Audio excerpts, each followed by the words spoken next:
ನಮ್ಮ ದೇವರು ಕರ್ತನಾದ ಯೇಸು ಕ್ರಿಸ್ತನ ನಾಮದಲ್ಲಿ ಅನುದಿನದ ಆಹಾರ ಪ್ರಿಯರಿಗೆ ಪ್ರೀತಿಯ ಶುಭಾಶಯಗಳು.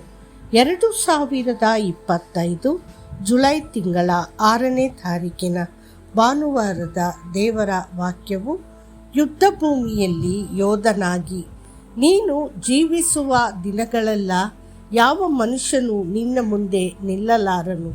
ನಾನು ಮೋಶೆಯ ಸಂಗಡ ಇದ್ದಂತೆ ನಿನ್ನ ಸಂಗಡಲೂ ಇರುವೆನು, ನಿನ್ನನ್ನು ಕೈಬಿಡುವುದಿಲ್ಲ, ತೊರೆಯುವುದಿಲ್ಲ. ಯೆಹೋಶುವ 1:5. ದೇವರು ಒಬ್ಬ ಪರಾಕ್ರಮಿ ಯೋಧನಾದ ಯೆಹೋಶುವನಿಗೆ ಈ ವಾಗ್ದಾನವನ್ನು ನೀಡಿದಂತೆಯೇ ಇಂದು ಆಧ್ಯಾತ್ಮಿಕ ಯುದ್ಧದಲ್ಲಿ ತೊಡಗಿರುವ ನಮ್ಮೆಲ್ಲರಿಗೂ ಅದೇ ಭರವಸೆಯನ್ನು ನೀಡುತ್ತಾನೆ.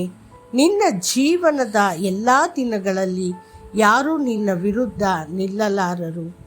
ದೇವರು ಮೋಶೆಯನ್ನು ಕರೆದಾಗ ಅದು ಇಸ್ರೇಲ್ಯರನ್ನು ವಾಗ್ದಾತ ಕಾನಾನ್ ದೇಶಕ್ಕೆ ಕರೆದೊಯ್ಯುವುದಾಗಿತ್ತು.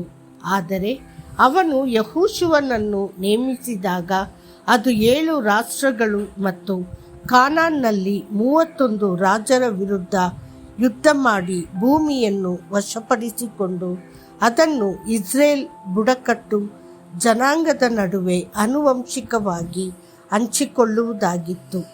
ಇಸ್ರೇಲ್ಯರು ಐಗುಪ್ತ ದೇಶದಲ್ಲಿ ಗುಲಾಮರಾಗಿದ್ದರು. ಮೋಶೆಯ ಕೆಳಗೆ ಅವರು ಯಾತ್ರಿಕರಾದರು. ಆದರೆ ಯೆಹೋಶುವನ ನಾಯಕತ್ವದಲ್ಲಿ ಅವರು ಬಲವಾದ ಯೋಧರಾದರು. ಅದೇ ರೀತಿ ನಾವು ರಕ್ಷಿಸಲ್ಪಡುವ ಮೊದಲು ನಾವು ಪಾಪದ ಗುಲಾಮಗಿರಿಯಲ್ಲಿ ವಾಸಿಸುತ್ತಿದ್ದೆವು. ಆದರೆ ಈಗ ಕ್ರಿಸ್ತನನ್ನು ಸ್ವೀಕರಿಸಿದ ನಂತರ ಆತನು ನಮ್ಮನ್ನು ಸ್ವರ್ಗೀಯ ಕಾನಾನ್ ಕಡೆಗೆ ದೇವರ ರಾಜ್ಯಕ್ಕೆ ಕರೆದೊಯ್ಯುತ್ತಿದ್ದಾನೆ.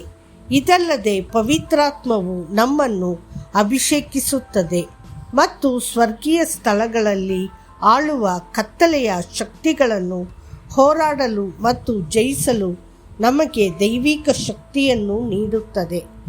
ತನಗೆ ಸ್ವಲ್ಪ ಸಮಯವಿದೆ ಎಂದು ತಿಳಿದುಕೊಂಡು ಸೈತಾನನು ಭೂಮಿಯ ಮೇಲೆ ರಾಕ್ಷಸ ಪಡೆಗಳ ಅಲೆಗಳ ಮೇಲೆ ದಾಳಿ ಮಾಡಿದ್ದಾನೆ. ಅವನು ದೇವರ ಭಕ್ತರೊಂದಿಗೆ ಯುದ್ಧದಲ್ಲಿದ್ದಾನೆ. ಪ್ರತಿಯೊಬ್ಬ ವಿಶ್ವಾಸಿಯ ಮೇಲೆ ಬೆಂಕಿಯ ಬಾಣಗಳನ್ನು ಎಸೆಯುತ್ತಾನೆ. ಅದಕ್ಕಾಗಿಯೇ ಸತ್ಯವೇದವು ನಮಗೆ ಹೀಗೆ ಹೇಳುತ್ತದೆ: ಶತ್ರುವಿನ ತಂತ್ರಗಳನ್ನು ಗುರುತಿಸಿ. 1 ಪೇತ್ರ 5:8. ದ್ವಾರಗಳ ಮೇಲೆ ಕಾವಲು ಕಾಯಿರಿ, ದಾರಿಯನ್ನು ಕಾಯಿರಿ.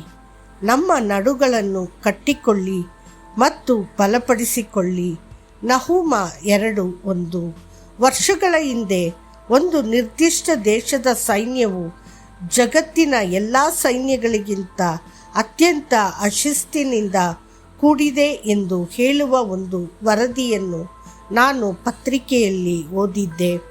ಶಿಸ್ತು ಇಲ್ಲದ ಯಾವುದೇ ಸೈನ್ಯವು ಎಂದಿಗೂ ಗೆಲ್ಲಲು ಸಾಧ್ಯವಿಲ್ಲ ಎಂಬುದು ತುಂಬ ಸತ್ಯ. ಹಾಗಾದರೆ ಕರ್ತನ ಸೈನ್ಯದಲ್ಲಿ ನಿಲ್ಲುವ ನಮಗೆ ಇನ್ನು ಎಷ್ಟು ಶಿಸ್ತು ಬೇಕು? ದೇವರ ಪ್ರತಿಯೊಂದು ಮಗುವು ದೈವಿಕ ಶಿಸ್ತನ್ನು ಕಲಿಯಬೇಕು ಮತ್ತು ಪವಿತ್ರಾತ್ಮದ ನಿಯಂತ್ರಣಕ್ಕೆ ಒಳಗಾಗಬೇಕು. ಆಗ ಮಾತ್ರ ನಾವು ನಮ್ಮ ಯುದ್ಧಗಳಲ್ಲಿ ವಿಜಯಶಾಲಿಗಳಾಗಬಹುದು. ಪ್ರೀತಿಯ ದೇವರ ಮಕ್ಕಳೇ, ಕ್ರೈಸ್ತ ಜೀವನವು ಒಂದು ಯುದ್ಧ ಭೂಮಿ. ನಾವು ವಾಕ್ಯವನ್ನು ಧರಿಸಿಕೊಳ್ಳೋಣ, ವಿಧೇಯತೆಯಲ್ಲಿ ನಡೆಯೋಣ ಮತ್ತು ಆತ್ಮದ ಶಕ್ತಿಯಿಂದ ಹೋರಾಡೋಣ. ಮತ್ತಷ್ಟು ಹೆಚ್ಚಿನ ಧ್ಯಾನಕ್ಕಾಗಿ ನಮ್ಮ ಯುದ್ಧದ ಆಯುಧಗಳು ಭೌತಿಕವಲ್ಲ, ದೇವರ ದೃಷ್ಟಿಯಲ್ಲಿ ಕೋಟೆಗಳನ್ನು ಕೆಡವಲು ಶಕ್ತಿಶಾಲಿಗಳಾಗಿವೆ.